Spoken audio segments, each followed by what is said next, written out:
Nej, det är som bara...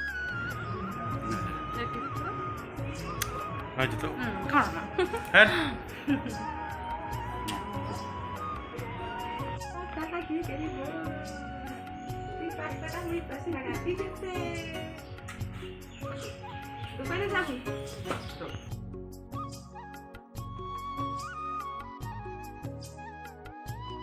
good morning guys, welcome back to my channel. তোমরা সকলে কেমন আছো? আশা করি সকলে খুব ভালো আছো, আর আমিও ভালো আছি।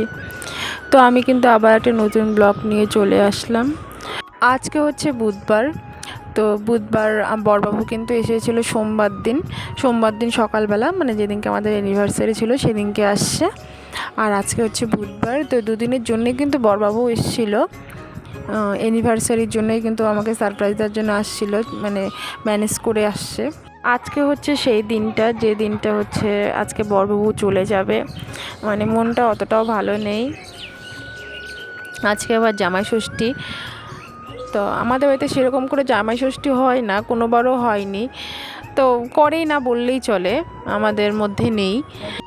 তো তাও বলছিল বাবা যে আজকে জামাই ষষ্ঠী, তো জামাইটাও বাড়িতে আছে, না খেলে কেমন হয়। তো আমার বাবা কিন্তু সারা বছর নিরামিষ খায়, তো ওই জন্যেই কিন্তু বাবা হচ্ছে হাট বাজার যায় না ঠিক সেরকম করে, বিশেষ করে মাছ মাংস আনার জন্য। তো ওই জন্যে কিন্তু আজকে আমরা মাছ মাংস আনার জন্য যাব। তার আগে বলি, আজকে সকালবেলা মানে খুব বৃষ্টি হচ্ছিল, তো মা পিঠে ভেজেছে আজকে জামাই ষষ্ঠীর জন্য। সকাল সকাল কালকে রাত্রেই পিঠের চাল গুঁড়ো করে রেখেছিল, তো আজকে সকাল সকাল পিঠে ভেজেছে। তো আমাকে ফোন করে বলল যে আয় পিঠে নিয়ে যা, জামাইকে খেতে দিবি এখন। তো আমি কিন্তু পিঠে বাড়ির থেকে নিয়ে আসলাম, তোমরা দেখতেই পেলে। আর আমি কিন্তু বড়বাবুকে হচ্ছে পিঠে দিয়েছিলাম, পিঠে খেয়েছে, ও ভাত খাবে না বলছিল। তো আমি এটা কিন্তু আমার নিজের জন্য বেড়েছি, ভাতটা খাবে না যখন। তো আমি পিঠে খাইনি, আমার পিঠে সকাল সকাল খেলে যদি গ্যাস হয়ে যায়, ওই জন্য কিন্তু আর পিঠে খাইনি। তো আর ভাতটা কিন্তু আমি মানে খাওয়ার জন্য বেড়েছি ঠিকই, কিন্তু ও যখন পিঠে খাওয়া শেষ হয়ে গেল তখন দেখবে মানে ভাজা পোড়া খেলে কেমন একটা ভাত খাওয়ার নেশা উঠে যায়। তো ও কিন্তু তাই তো বলেছিল দাও তো আমি একটু খাই। তো ভাতটা ওখানে ডাইনিংয়ের উপর রেখেছে, ও কিন্তু একটু খেয়ে নিল, দেখতে পেলে তোমরা। আর দেখো আমি এখানে একটু রেডি হয়ে নিয়েছি। তোমাদেরকে তো আগেই বললাম বাবা নিরামিষ খায়, তাছাড়া বাবা না মানে মাছ মাংস একটু কমই কেনে, মানে বুঝতেই পারছো নিরামিষ খায় সাধু মানুষ। তো ওই জন্যই কমই বলতে কি কেনেই না বললেই চলে। আর যদিও আমি মানে আমার বাজার করা কেউ থাকে না, তখন কিন্তু আমি হচ্ছে আমার বাবার দ্বারা একটু টুকটাক বাজার করাই। তখন কিন্তু একটু মানে ধরো পেঁয়াজ রসুন এগুলো একটু কিনে এনে আমাকে দেয়। তো বাবা কিন্তু আমাকে বকে যে আমাকে এগুলো দিস কেন, তারপরেও কিন্তু আমি দেই, কারণ উপায় থাকে না। আর দেখো এখানে কিন্তু আমি আর বড়বাবু টাকা নেওয়ার জন্য আসলাম। বাবা কিন্তু আমাকে বারবার বলছিল যে টাকাটা নিয়ে যা, টাকাটা নিয়ে গিয়ে তুই আর জামাই বাজারটা করে নিয়ে আয়। ওই জন্যই কিন্তু আমরা বাড়িতে গেলাম, বাড়িতে গিয়ে বাবার কাছে টাকাটুকু নিয়ে এই যে বাজারে চলে আসলাম ফাইনালি, দেখতেই পারছো। আর আমার মেয়ে কিন্তু মাঝখানে একবার চিৎকার করেছে, তোমরা শুনতেই পেলে, হয়তো তোমরা ভাববে কিসের আওয়াজ হলো। তো তার জন্যই বলে দিলাম, মেয়ে এমনিতেই মা করে চিৎকার করছিল। আর দেখো আমাকে বড়বাবু কিন্তু এখানে দাঁড় করিয়ে গেছিলো, তো এখানে বাইকটা রেখেছে। বাইকটা আমরা প্রথমে রাখি, তারপর অনেক কটা বাইকে রেখে দেয়। তো আমাদের বাইকটা মানে ও তো সব খরচ টরচ করে নিয়ে এসে আমাকে, খরচ বলতে জাস্ট ওই মাংসটাই নিল। তো যাই হোক মাংসটা নিয়ে এসে তো দেখে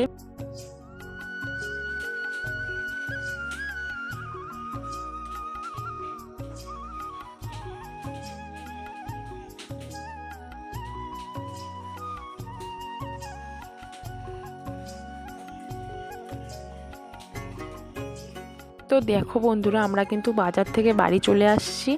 তো বাড়ি আসার পর কিন্তু আমার বড়বাবু হচ্ছে মাংসগুলো পিস পিস করে দিচ্ছিল, অনেক বড় বড় ছিল। তো অত বড় বড় মানে ভালো লাগে না খেতে, অনেকটাই বড় ছিল। তো ওগুলো বটিতে কিন্তু পিস পিস করে দিল। আর এদিকে দেখো মা রান্না বসিয়ে দিয়েছে। আর মা কিন্তু আজকে বেশি কিছু রান্না করবে না। তাছাড়া আমার বড়বাবু না শুধু মাংস হলে ওর মাংস ভাতটাই যেন ওর খুব প্রিয়। তো ডালের প্রয়োজন হয় না, একটু ভাজা টাজা হলে বেশি মানে খায় আর কি, ওর ভালোই লাগে ওর খেতে। তো বেশি তরকারি পছন্দ করে না মাংস থাকলে। আর দেখো এখানে কিন্তু আমরা খেতেও বসে গেছি। তো দিদিভাইকে দিলাম ফোনটা, মানে আমার ফোনটা দিলাম ভিডিও করার জন্য। তো মানে ভিডিওটা ঠিকঠাকভাবে করতে পারিনি, তো ওকে দেখিয়েও দিলাম, ধরিয়েও দিলাম, তারপরেও কিন্তু ঠিকঠাকভাবে ভিডিওটা করতে পারলো না, কারণ ওর মানে ওর কোলে হচ্ছে ওর মেয়ে ছিল, তো মানে এক হাতে ভিডিওটা করছিল, মানে ভালো করে করা হয়নি। আর দেখো এদিকে আমি বরবাবু খেতে বসে গেছি। তো মেয়ের জন্য এই থালাটা, তো মেয়ে কিন্তু খায়নি, মানে আমাদের সঙ্গে আর ভাত খায়নি, আমি পরে ওকে খাইয়ে দিয়েছি। মানে ওকে ভাবলাম যে ওকে আগে খাওয়াবো, তো একটু আগেই কিছু একটা খেয়েছিল, তো ওই জন্যে কিন্তু মানে খাইনি। তো ওর থালাতে শুধু ভাতটাই দিয়েছে, পরে আর মাংস টাংস কোনো তরকারি দেয়নি, তো ও খাবে না জন্যে। আর এদিকে দেখো দিদির মেয়ে নিচে ছিল, দিদি ভালো করে ভিডিওটা শ্যুট করতে পারিনি। ফাইনালি চলে আসলো সেই টাইমটা, যে টাইমটা হচ্ছে মানে আমার বরবাবু চলে যাবে। তো দেখতে পারছো ও এখন খেতে বসেছে, মানে আমাদের বাড়িতে খেয়ে আসলো, তখন বাজে হয়তো কটা 1টা কি 2টো, তো এখন বাজে কিন্তু 4টা। তো আমার শাশুড়ি মা রান্না করেছিল, তো ওই রান্না খেয়ে কিন্তু এখন যাবে, মানে অনেকক্ষণ খেয়েছে, আমাদের বাড়িতে খিদেও লাগবে, ভাবলাম যে টিফিন দিয়ে দিব। আবার মাংস তরকারি রেখেছে, তো বললে না টিফিন দেওয়ার দরকার নেই, আমি ভাত টিফিন দিতে চেয়েছিলাম, তো টিফিন নিতে চায় না, কেন লোকাল ট্রেনে যায়, আর লোকাল ট্রেনে না প্রচুর ভিড় থাকে আর ঘেন্নাও লাগে যেতে, ও তো তাই বলে।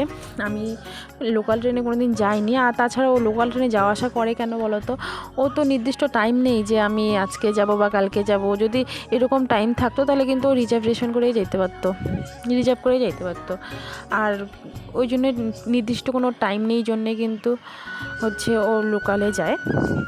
প্রচণ্ড ভিড়, আর ট্রেনের মধ্যে প্রচণ্ড ভিড় আর নোংরা থাকে জন্য, ওই জন্য এই ভাতটা তো মানে অন্য কোনো কিছুই খেতে চায় না। তো দেখো এখন কিন্তু ও চলে যাবে, আর মেয়ে এদিকে কান্নাকাটি করছে, আর এদিকে ওর বন্ধু একটা ওর সাথে হয়তো আসছে, ওর বন্ধুটাকে ফোন করছে।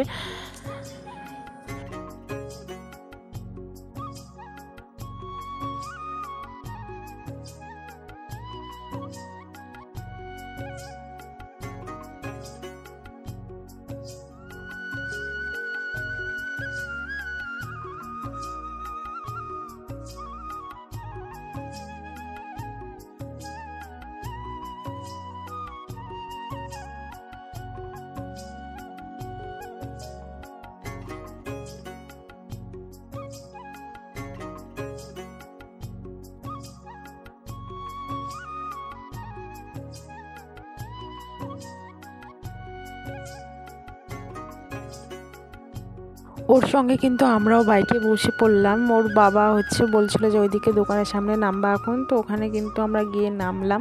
তো ওখানে মেয়ে আবার কুরকুরি টুরকুরি অনেক কিছু কিনলো, 20 টাকা দিয়েছিল, তো কিনে কিন্তু ওর বাবা কিন্তু চলে গেল, দেখতেই পারছো রাস্তাতে। তো আমরা কিন্তু এখন যাচ্ছি। আর হ্যাঁ, ভিডিওটা কিন্তু এ পর্যন্তই, টাটা।